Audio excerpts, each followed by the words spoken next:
noches. Vamos a continuar con nuestra lectura de la primera carta del apóstol San Pablo a los cristianos en Corinto. Invocamos brevemente al Espíritu Santo. En el nombre del Padre, y del Hijo, y del Espíritu Santo. Amén. Espíritu Santo, te pedimos que vengas a nuestros corazones y a nuestras mentes, que nos des tu luz para poder penetrar en los misterios de amor que has querido manifestarnos a través del apóstol San Pablo. Te lo pedimos por Jesucristo nuestro Señor. Amén. En el nombre del Padre, y del Hijo, y del Espíritu Santo. Amén. Recordamos brevemente la consigna de este ciclo, es ir leyendo la primera carta del apóstol Pablo a los cristianos de Corinto sin mayor pretensión, darnos la oportunidad de ir recorriendo esta carta palmo a palmo, comentando alguna expresión, algún término que tenga algún matiz escondido, fundamentalmente entrar en contacto con el texto. Ese es el servicio que pretendemos realizar. Y algunos de ustedes pueden, si quieren, dejar ahí comentando en el Facebook o en el Instagram alguna pregunta, algo que no haya quedado del todo claro. Y los que no tengan perfil de Facebook o de Instagram, en todo caso, podrían enviar un correo electrónico a la dirección de la parroquia. Alguien me preguntó qué quería decir Santo Tomás con esa cita inicial que yo a la cual había aludido la semana pasada. Voy a leer textualmente lo que dice Santo Tomás. Así como los textos del Antiguo Testamento más frecuentemente usados en la Iglesia son los Salmos de David, de la misma manera los escritos más frecuentemente usados en el Nuevo Testamento son las cartas de San Pablo. En cada uno de estos escritos se contiene casi toda la enseñanza de la teología, es decir, la comparación entre las cartas de San Pablo y los Salmos hace alusión a la frecuencia con la cual se citan y la capacidad de condensar toda la teología veterotestamentaria o neotestamentaria según el caso.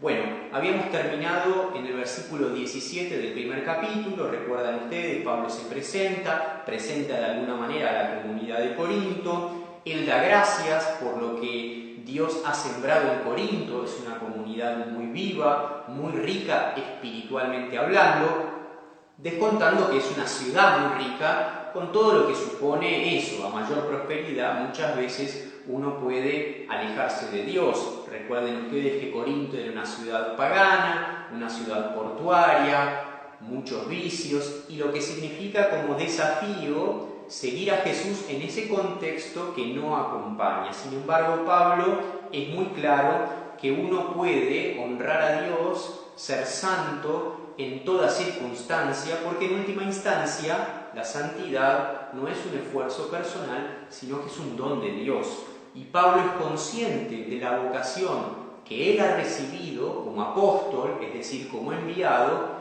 y que esa misma vocación también la tienen los cristianos de Corinto a ser santos e inmaculados en el amor de Cristo Jesús. Pero, tras esta introducción de los primeros 9 versículos, Pablo en 1:10 establece el motivo por el cual va a escribir, que es que algunos de Cloe, de la familia de Cloe, amigos de Cloe, no lo sabemos bien, Cloe era una mujer de buena posición, le han contado que hay divisiones internas en Corinto, lo cual es triste, aunque lamentablemente no nos sorprende, porque todo grupo humano siempre está expuesto a este tipo de rencillas. Resulta que habían aparecido facciones, partidos, estaban los de Pablo, los de Apolo, los de Cefas, es decir, Pedro, Cristo, es decir, había una confusión, no sabían discernir el maestro de los discípulos, Cristo de los seguidores. Y aquí Pablo va a poner un poco de cordura, un poco de comunión, esa es su idea. Él recuerda que él no ha bautizado a nadie, salvo un par de excepciones. Lo importante es que no se han bautizado en el nombre ni de Pablo, ni de Apolo ni de Cefas, sino que todos han sido bautizados en el nombre de Jesucristo. Y vamos ahora al versículo 18 y siguientes, donde se va a seguir desarrollando un tema muy medular para Pablo en general y de esta carta en particular. Leamos juntos. El mensaje de la cruz, dice Pablo, es una locura para los que se pierden, pero para los que se salvan, para nosotros, es fuerza de Dios. Aquí hay una tesis que va a ser desarrollada prácticamente hasta el final del capítulo 3. Esta es la tesis central.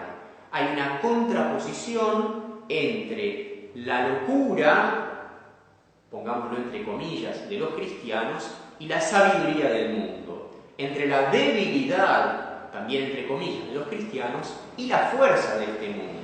Es decir, Pablo entiende que va a introducir una lógica distinta. La lógica de Cristo, la lógica del amor de Dios manifestado en el crucificado y resucitado. Repetimos entonces, el mensaje de la cruz es una locura, va a ahondar enseguida en esto, para los que no entienden, para los que se pierden, para los que se quedan afuera, pero para los que se salvan, para los que acogen el misterio, es fuerza. Es interesante desde el punto de vista retórico que Pablo no contrapone en este versículo locura y sabiduría o debilidad y fuerza, sino que hace como una diagonal.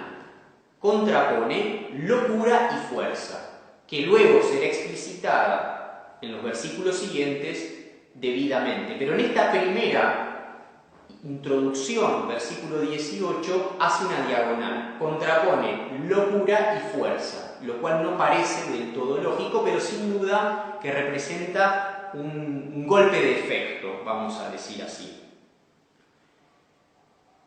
Versículo 19, porque está escrito, destruiré la sabiduría de los sabios y rechazaré la ciencia de los inteligentes. Esa es una cita del profeta Isaías 29:14. Es decir, ya en el Antiguo Testamento Dios se pone por encima de la sabiduría y de la ciencia de este mundo. Y sigue la retórica de Pablo, versículo 20. ¿Dónde está el sabio? ¿Dónde está el culto? Literalmente, ¿dónde está el leído? El escriba. Recuerdan ustedes que muchas veces se acercan a Jesús algunos personajes, nuestras traducciones dicen el doctor de la ley, otras traducciones dicen el escriba. Bueno, esa es la palabra. ¿Dónde está el escriba? ¿Dónde está el que ha leído mucho, el que se la pasa entre libros?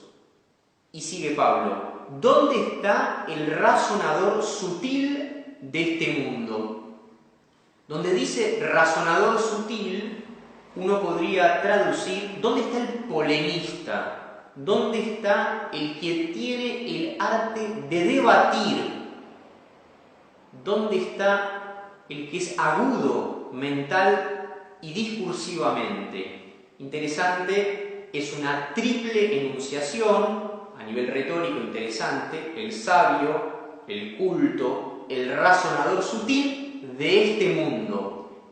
Fíjense, permanentemente a lo largo de estos dos capítulos que nos aguardan, vamos a encontrar la contraposición, este mundo, Dios. Son dos lógicas distintas. Ahora, permítanme una breve palabra sobre el término mundo, que no es cosmos, sino que es eón. 3 letras, E, O con tilde, N. El eón. Es una palabra difícil de asimilar para nuestra cultura, pero voy a intentar hacerlo. Tiene un paralelo con el latín seculum, que solemos traducir por siglo, y de allí viene secular, como aquello profano, como aquello no teñido de religiosidad. Pero acá lo que se trata, el eón, es un tiempo, pero también es un espacio, no tanto cuantitativamente hablando, o sea, no es cronológico, no es mensurable en metros tampoco, sino que es una medida valorativa. Eón habla de una dimensión, vamos a decir, y en este caso es una dimensión terrenal, estrecha, caída. Entonces hay como una lógica de este mundo, de este eón, de esta temporalidad marchita, caduca, destinada a morir, que ofrece una cierta sabiduría que no puede cuajar, que no logra identificarse con la sabiduría que Dios va a proponer. Por eso se da el choque y por eso estos capítulos 2 y 3 de la primera carta, 1, 2 y 3 de la primera carta de Pablo a los Corintios tienen tanta actualidad, porque representan el drama perenne de la fe cristiana. Dos lógicas que se encuentran. Se encontraron tremendamente en Getsemaní y en el Gólgota, Cristo crucificado, y se siguen encontrando a diario en nuestras vidas, tanto exteriormente como interiormente. ¿A quién obedecemos? ¿Qué palabra, qué sabiduría, qué lógica, la de Dios o la de los hombres? Entonces sigue Pablo, ¿acaso Dios no ha demostrado que la sabiduría del mundo es una necedad, una locura, una absurdidad? El término locura, que nos acompaña a lo largo de este capítulo, tiene que ver con lo que está oscuro, apagado, con lo que es opaco. Y Pablo dice, ¿pero acaso ya no Cristo manifestó con su muerte y su resurrección que esa sabiduría, que esa grandilocuencia, que esa supuesta luminosidad que el mundo tiene para ofrecer no es tal? Versículo 21. En efecto, ya que el mundo, el eón, en su sabiduría no reconoció a Dios en las obras que manifiestan su sabiduría, Dios quiso salvar a los que creen por la locura de la predicación. Bueno, esta es una oración un poquito enrevesada y difícil de traducir. Lo importante es que todos los sabios de este mundo fueron incapaces de descubrir a Dios que se manifiesta, por ejemplo, en la belleza de la creación. Y dice Pablo, ya que los sabios de este mundo no han logrado conocer a Dios de una manera natural, yo voy a presentarles a ese mismo Dios, pero bajo la locura de la predicación. Es decir, muchas veces nosotros tenemos como los ojos cargados, vendados, y cuando miramos este mundo no vemos más que fenómenos, no logramos trascenderlos. Por eso va a decir más adelante Pablo, y sobre todo lo dijo en la carta a los romanos, que terminamos endiosando las cosas de este mundo sin ser capaces de ir de las obras al artífice. Entonces dice Pablo, permítanme que lo repita, ya que este mundo con toda su sabiduría, toda su inteligencia, nosotros podemos decir con toda su universidad, su erudición, habla mucho de los fenómenos, pero no va más allá. Tuvo que venir Cristo a mostrarnos esa sabiduría. Y yo, dice Pablo, se las voy a contar no edulcorándola, sino con la radicalidad de la cruz, que es ciertamente una locura. La fuerza de la predicación frente a la persuasión de este mundo. Y para todos nosotros que estamos en la iglesia, es una tentación dejarse llevar por la retórica de este mundo, por los criterios de este mundo y abandonar la predicación desnuda tal cual es. Y sin embargo Pablo en esto es un gran modelo de fidelidad y consistencia. Versículo 22.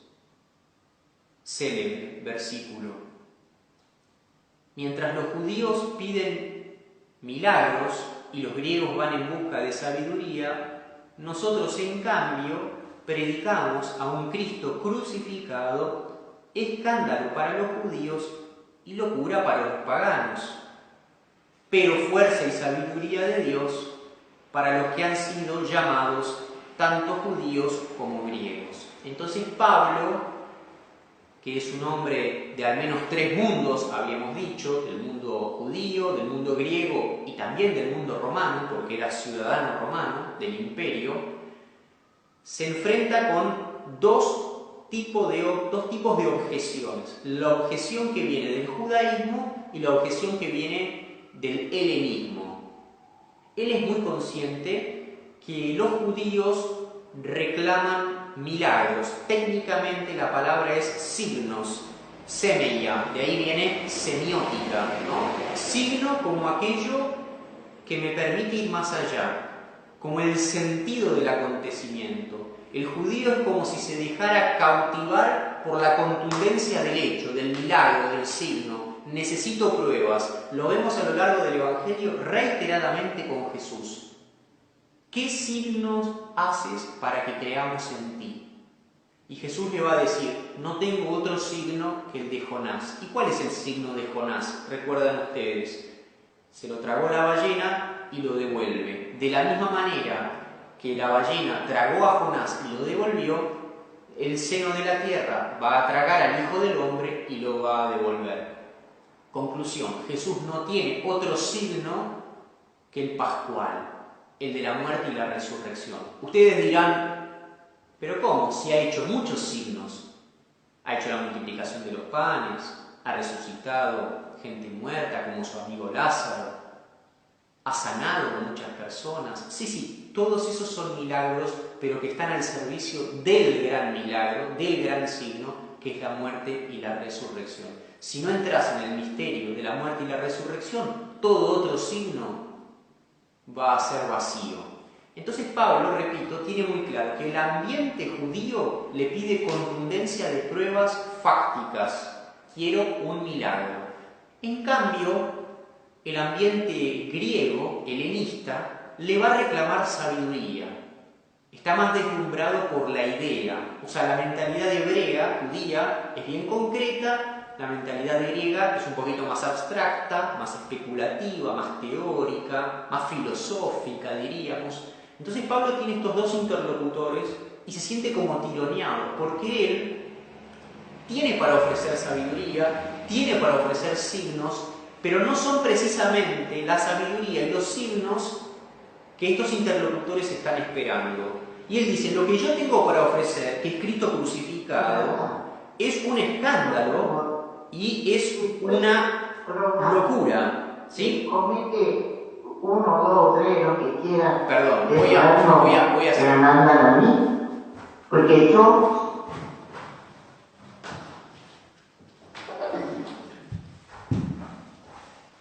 Disculpen, teníamos una interferencia. Entonces, decíamos, lo que Pablo tiene para ofrecer resulta escandaloso y necio.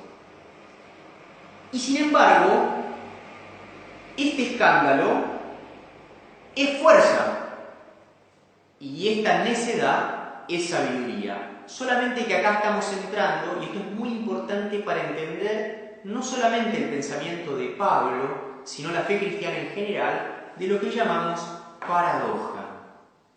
La paradoja es una aparente contradicción. Lo vamos a comentar un poco, pero yo los invito a que en casa ustedes mediten mucho esto, porque si uno no entiende lo que es una paradoja, no puede entender la fe cristiana. Repito, la paradoja es una aparente contradicción que no es tal. Hay una tensión que está al servicio de una profundidad que no se enuncia fácilmente. Por ejemplo, el misterio de que los niños son los verdaderamente sabios, ¿no? O sea, cuando uno es un niño, tiene una sabiduría que los más grandes añoran, ¿no? O esto de que a veces una persona ciega físicamente puede ser mucho más lúcida que otros que ven. En fin, que hay mayor alegría en dar que en recibir. Ustedes vayan buscando a lo largo del Evangelio, hay muchas, y las bienaventuranzas, sobre todo, nos muestran un programa de vida paradojal. Volvamos entonces. la fe cristiana, el anuncio de Cristo, desafía la lógica judía y griega, pero no para rechazarla, sino para asumirla de una manera nueva. No está mal querer la fuerza, querer la contundencia del signo, no está mal querer la sabiduría, la claridad, pero Cristo va a responder a ese deseo de una manera insospechada que en primer lugar choca. Vamos al versículo 25.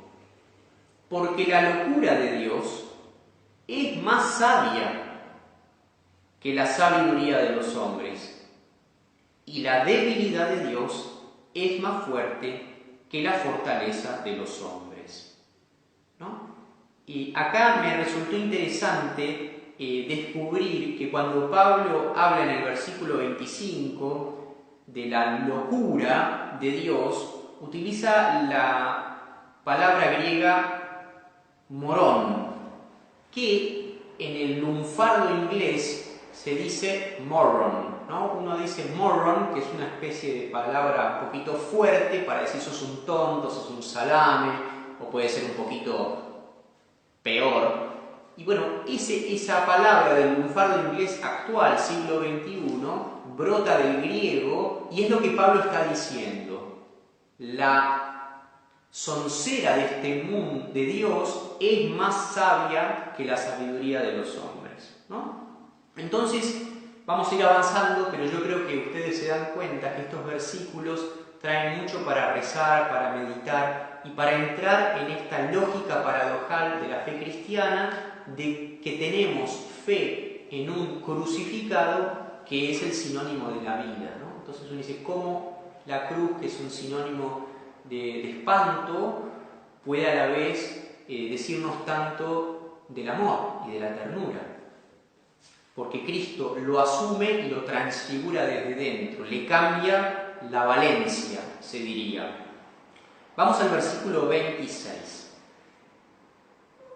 Hermanos, tengan en cuenta quiénes son los que han sido llamados. Pausa.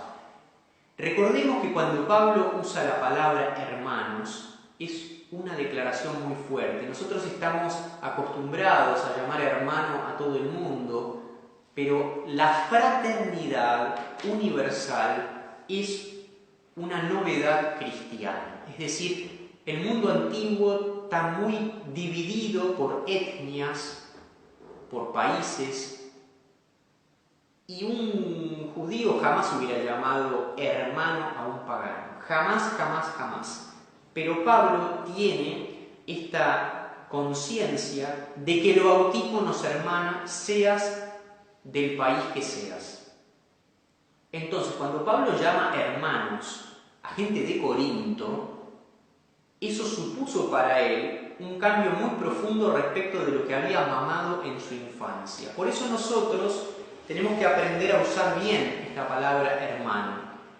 Ni negarla, porque a veces puede darnos un poco de vergüenza, como si fuera demasiado cercano. Bueno, yo no soy tu hermano, ¿cómo te voy a llamar hermano? Sí, hermano en Cristo. Entonces, ni negarla, ni sepultarla, ni tampoco usarla de una manera que la gastemos, ni banalizarla. Entonces, darle un uso recto al término hermano, hermana en Cristo e ir a fondo con lo que eso significa. Por eso Pablo dice hermano no de una manera meramente retórica, sino que está diciendo algo muy hondo y se compromete con lo que eso significa. Hermanos, tengan en cuenta quiénes son los que han sido llamados. Recordemos acá cómo empezaba la carta. La vocación, el llamado, es Dios el que toma la iniciativa.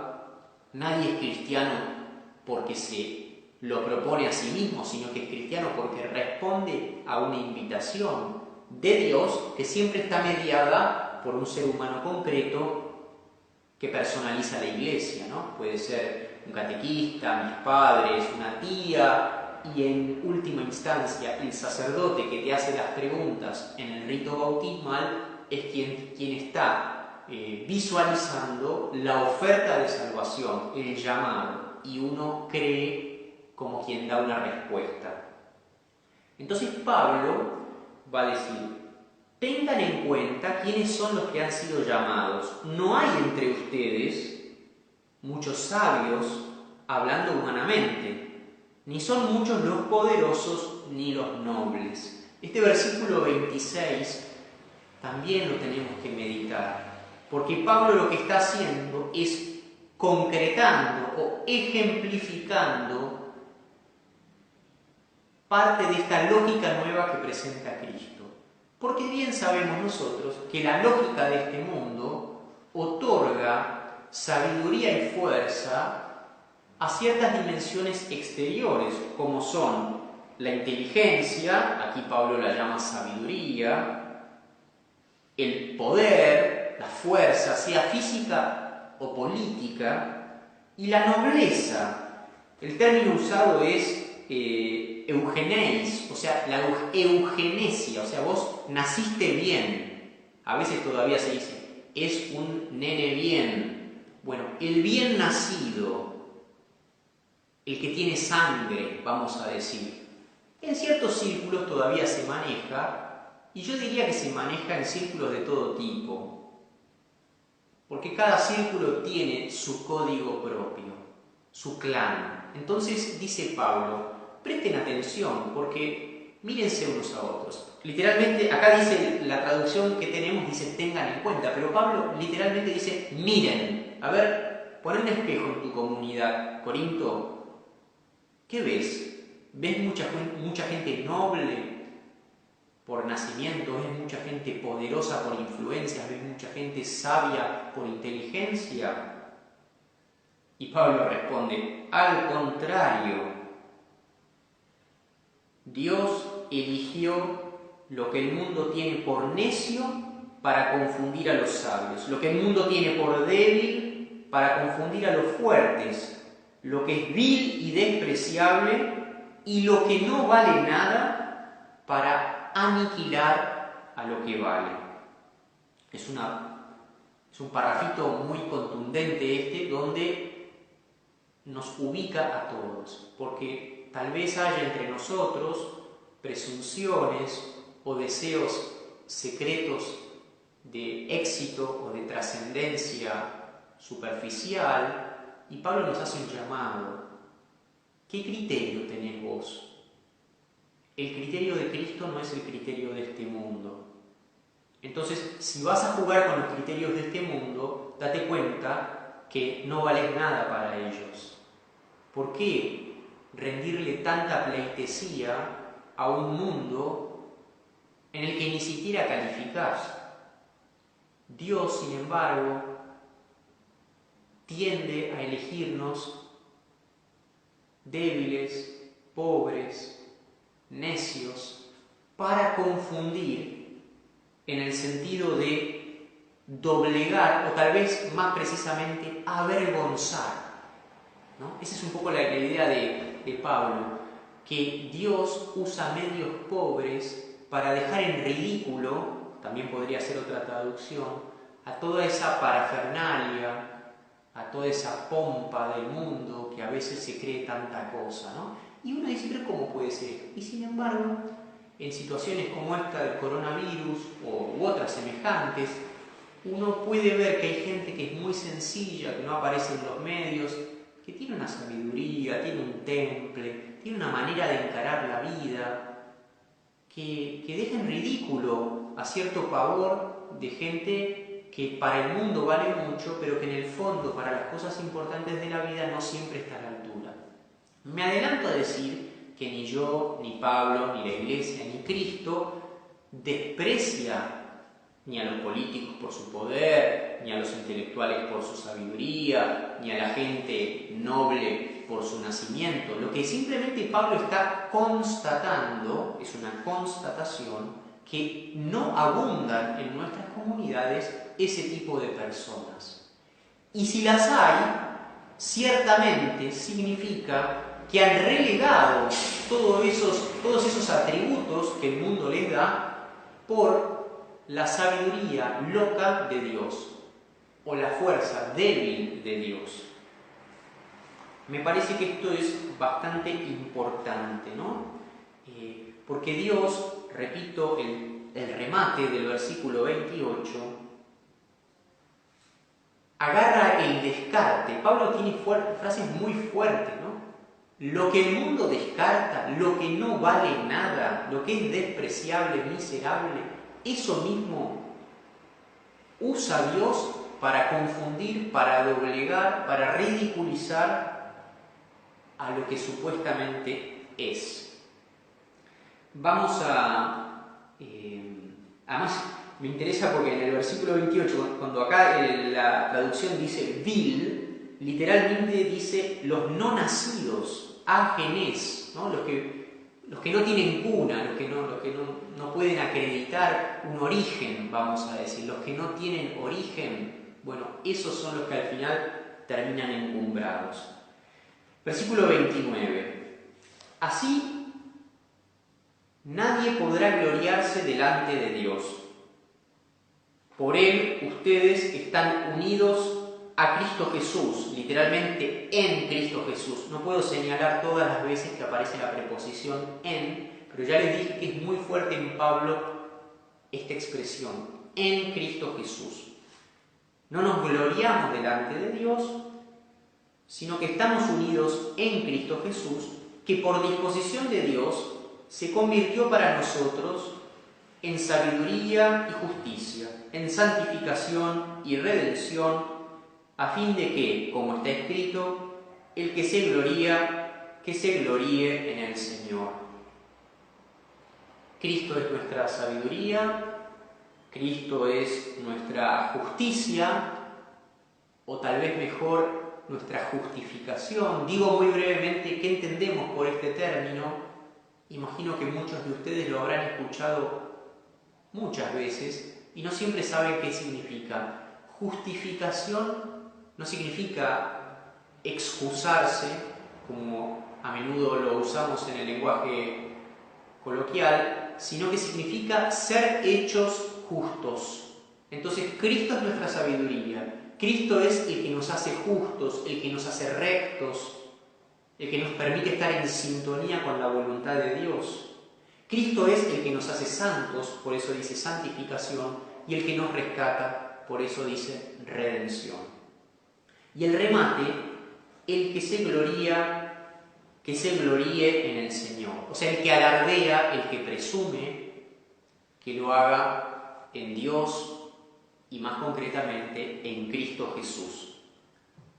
Como ven, seguimos siempre bajo la consigna de esta contraposición de lógicas, la lógica del mundo y la lógica del Evangelio. Algunos se glorían por los éxitos mundanos, dice Pablo, yo prefiero que se gloríen en Jesús, que Él es nuestro todo. Al final, si soy algo, soy por gracia de Dios. Desde el nacimiento, el hecho de existir, hasta la caridad que pueda ejercer. Si tengo algo de sinceridad en mi corazón, algo de bondad, no es por cosecha propia, sino porque Dios me asiste y va sanando tantas heridas que tengo. Y esto que Pablo dice en el orden espiritual está también muy evidente en el orden intelectual y físico. Cuando uno se encuentra con un verdadero grande, entiende que hay mucho don detrás. Por eso los grandes intelectuales y físicos no desprecian a nadie, sino que son muy respetuosos con el camino progresivo que el otro hace y con los talentos que le han sido confiados. Vamos a pasar entonces ahora al capítulo 2. Ya les dije que las divisiones en capítulos y versículos son posteriores, no son originales. Así que hay que leer todo esto en un marco de gran continuidad. Dice Pablo, por mi parte, hermanos, cuando los visité para anunciarles el misterio de Dios, no llegué con el prestigio de la elocuencia o de la sabiduría. Misterio de Dios es una expresión muy importante en Pablo, que en un sentido remite al reino de Dios que predica Jesús, que obviamente alude a algo secreto, a algo que excede nuestro conocimiento habitual, pero que hay que también entender como plan divino. Cuando San Pablo habla del misterio de Dios, habla del plan de Dios, del designio, del proyecto, del itinerario que Dios le quiere plantear al hombre a lo largo de toda la historia y cuyo vértice es Jesús. Antes o después de Jesús, todos estamos como polarizados, imantados, orientados a Cristo, que es el alfa y la omega, es el secreto, es la llave que descifra, que da sentido a la historia. Entonces, cuando Pablo dice, yo quise predicarles el misterio de Dios, no está aludiendo a algo abstracto, está diciendo, la llave de la historia manifestada en Cristo, eso es lo que tengo para comunicarles. Este es nuestro tesoro, el tesoro de los cristianos. A veces vamos tras otras sabidurías, otros saberes que por supuesto vale la pena incorporar, pero tal vez haga falta antes profundizar en el misterio de Dios, en Cristo, como aquel que da sentido a todos los otros saberes parciales, fragmentarios. ¿De qué me sirve ganar el mundo entero si pierdo mi alma? Parafraseando a Jesús. Bueno, ¿de qué me sirve saber todo si yo no sé a Cristo, que es el que me va a dar luz en las grandes alegrías y en las grandes tristezas de mi vida? Lo importante es que Pablo tiene para contarnos el secreto de la historia y de manera deliberada prescinde de la elocuencia de este mundo. Él no quiere, o sea, es una decisión que Pablo toma. Él juzga, él decide no recostarse en la retórica, en las palabras bonitas, que vienen bien, sino que quiere centrarse en Jesús. Por eso dice, no quise saber nada fuera de Jesucristo y Jesucristo crucificado. En realidad no dice, no quise saber nada, no quise juzgar nada. Recuerden que Pablo es el maestro de esa comunidad, es el mentor, es una autoridad, un referente, y está llegando en una situación de crisis, de división. Entonces, él va a poner luz, va a poner orden, quiere discernir qué está pasando ahí. Entonces dice, yo no quiero discernir nada, sino a la luz de Jesucristo. Y por si no quedara claro, Jesucristo crucificado, porque es una tentación de ayer y de hoy y de siempre, aceptar a Cristo a mi manera, es decir, poniendo entre paréntesis el gran escándalo, la gran locura, la gran debilidad de la cruz. Y Pablo dice, en primer lugar, la cruz. Yo no me avergüenzo de Cristo crucificado, esto es lo que tengo para darles, no tengo otra buena noticia, y todo lo que vaya a saber, a juzgar, a discernir, va a ser desde este prisma. Estos son mis lentes. Esto me define como cristiano. No es que está mal la elocuencia, pero por pedagogía, cierta elocuencia puede distraer. Entonces Pablo no quiere distracciones en este momento, ya vamos a ver más adelante que esta es una comunidad inmadura en muchos aspectos. Entonces Pablo quiere que Cristo brille tal cual y que nada corra el protagonismo del crucificado, que por supuesto es el resucitado, sin disociar las dos cosas. Versículo 3. Por eso me presenté ante ustedes débil, temeroso y vacilante. Yo no sé por qué la traducción omite el muy, que dice muy débil, temeroso y vacilante. Muchos juzgan que esto es una retórica de Pablo. O sea, curiosamente hay comentadores que dicen que Pablo, negando explícitamente la retórica, implícitamente ha adoptado una estrategia retórica débil, temeroso y vacilante. Otros dicen que Pablo se achicaba en público, físicamente hablando, y era muy vehemente por escrito. De hecho, es una crítica que le hacen a veces, como si él fuera muy vehemente en las cartas, y más bien flojo en presencia física. Eso no lo podemos saber a ciencia cierta. Lo que sí sabemos es que Pablo dice que renunció a la retórica de este mundo y que más bien eligió un discurso, nosotros diríamos acá en argentino, un discurso tranqui, no en contenido, pero sí en forma, débil, temeroso y vacilante. Mi palabra y mi predicación no tenían nada de la argumentación persuasiva de la sabiduría humana, sino que eran demostración del poder del Espíritu, para que ustedes no basaran su fe en la sabiduría de los hombres, sino en el poder de Dios. Cuando dice demostración, la palabra que está detrás es apodíctico, que es algo que nosotros contamos con este vocablo en la lengua española, ¿no? Lo apodíctico es lo contundente, fehaciente, se demuestra. No hay lugar para una duda. Ahora entonces, Pablo quiere que se le tome en cuenta, no por su retórica, sino por el espíritu que va a respaldar ese testimonio de Cristo crucificado. Esto uno lo ve con gente muy santa, con gente muy de Dios, aunque no sea espectacular.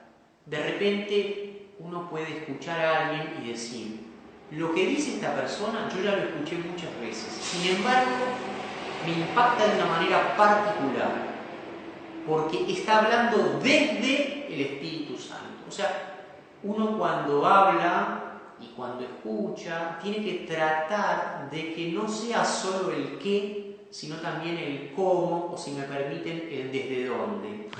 Y el cómo y el desde dónde no se pueden impostar. Cuando uno escucha a una persona que trae palabras de Dios, eso genera una transformación que humanamente es medio inexplicable, porque son palabras cargadas de Dios, cargadas del Espíritu. Y entonces puede ser una persona que pronuncie mal, que tiene incluso alguna falla, vamos a decir, sintáctica. Si viene de Dios, es una prueba irrefutable y genera conversión. Por el contrario, yo puedo tener una sabiduría teológica muy prolija, pero si le falta el poder del Espíritu, es nada. Son palabras que se las lleva el viento. Versículo 6. Es verdad que anunciamos, que hablamos una sabiduría entre aquellos que son personas espiritualmente maduras. No sé por qué el traductor puso espiritualmente maduras. El texto directamente dice perfectos. Pablo llama aquí a sus interlocutores maduros, perfectos. Dentro de muy poco les va a decir que no eran tan perfectos. Pero bueno, se ve que en Pablo está esta tensión de la debilidad que él siente por esa comunidad a la que tanto cariño le tiene, que han mostrado una cierta robustez en cuanto a la fe cristiana, pero que han caído. Entonces tenemos esa dualidad, esa ambivalencia de una comunidad fuerte pero a la vez herida, y eso se manifiesta en la carta, que como ya dijimos es un escrito por definición ocasional, y como se escribe de corrido, sin la pausa, sin el borrar como tenemos nosotros la posibilidad en nuestras computadoras, aparecen estos titubeos, vamos a decir, de Pablo. Pablo les habla como gente madura, como gente perfecta en Cristo, pero no la sabiduría de este mundo, ni la que ostentan los poderosos, los dominadores, los principales de este mundo, condenados a la destrucción. O más bien, es fuerte, la traducción no me parece que sea tan justa, porque dice los que van desapareciendo. Es decir, la sabiduría de este mundo, el poder de este mundo, ya lo dijimos, que es tan impactante, uno no puede dejar de pensar en grandes regímenes políticos, incluso totalitarios, de la historia del siglo pasado, tan imponentes, tan avasallantes, y sin embargo se han derrumbado. Entonces lo que Pablo dice, no dice técnicamente que estén condenados a la destrucción, simplemente dice que están desapareciendo, ya están desapareciendo. Aunque no te des cuenta, tal vez exteriormente están en una situación de apogeo, y sin embargo, para el que sabe ver, hay una corrupción interna, ¿no? Entonces se van como desintegrando por dentro, como si fuera la historia del retrato de Dorian Gray, ¿no? Una persona muy linda estéticamente, pero que por dentro hay una putrefacción en marcha, y luego de un momento a otro se cae toda la máscara, toda la apariencia, y aparece la verdad. Entonces dice Pablo: yo hablo las cosas de Dios que no puede entender esta gente que está en trance de extinción. Versículo 7. Lo que anunciamos, de vuelta, es una sabiduría de Dios, misteriosa y secreta, que Él preparó para nuestra gloria antes de que existiera el mundo, aquella que ninguno de los dominadores de este mundo alcanzó a conocer, porque si la hubieran conocido, no habrían crucificado al Señor de la gloria. Entonces, perdón si voy muy lento, pero me fascina esto, y creo que Pablo mismo va recurrentemente haciendo esto, ¿no? La sabiduría de la cruz, la fuerza de la cruz, que es escándalo y a la cual él adhiere. Versículo 9. Nosotros anunciamos, como dice la Escritura, lo que nadie vio ni oyó, ni siquiera pudo pensar, aquello que Dios preparó para los que lo aman. Fíjense, 3 percepciones tiene el hombre: ver, oír. Aquí aparece pensar, pero en realidad es sentir, porque en el texto griego dice lo que subió al corazón. Entonces, Pablo se sabe portador de una buena noticia, de un mensaje que hasta ahora es literalmente inaudito. No se ha escuchado, no se ha visto, ningún corazón lo pudo soñar, lo pudo sentir, lo pudo vislumbrar, y eso es lo que Dios ha preparado para aquellos que lo aman, para aquellos que lo siguen, para aquellos que le abren su vida, ¿no? Entonces, vamos a terminar aquí. Prometo la próxima ir un poquito más rápido, pero es importante entender este pensamiento paradojal que Pablo propone, que es el mismo pensamiento paradojal de Cristo, y no dejarnos atrapar por ciertas mieles que el mundo seductor a veces nos propone, y tratar de ser fieles, sobriamente, convencidos a esta sabiduría y esta fuerza de Cristo. Y bueno, la verdad que les deseo que esto que hemos hablado, esta disyuntiva, esta paradoja, ustedes la puedan experimentar en su vida, ¿no? No sea solamente una idea, que ustedes puedan sentir que estar junto con Jesús a uno lo hace más sabio, aunque a la vez incomprendido, que a uno lo hace más fuerte, aunque a la vez, tal vez, despreciado, ¿no? No quedarse en el rechazo como tal, sino en lo que justifica ese rechazo, y no es ni más ni menos que Cristo, y de la mano de Cristo la Trinidad, y como ya vamos a ver, de la mano de la Trinidad todo el mundo, porque si somos hijos de Dios, todo está a nuestra disposición, todo es nuestro. Bueno, cortamos acá, son las 9 de la noche, que Dios los bendiga, nos vemos el próximo miércoles. Ustedes pueden ir repasando la carta hacia atrás y también hacia adelante para estar más familiarizados. Hasta el próximo miércoles.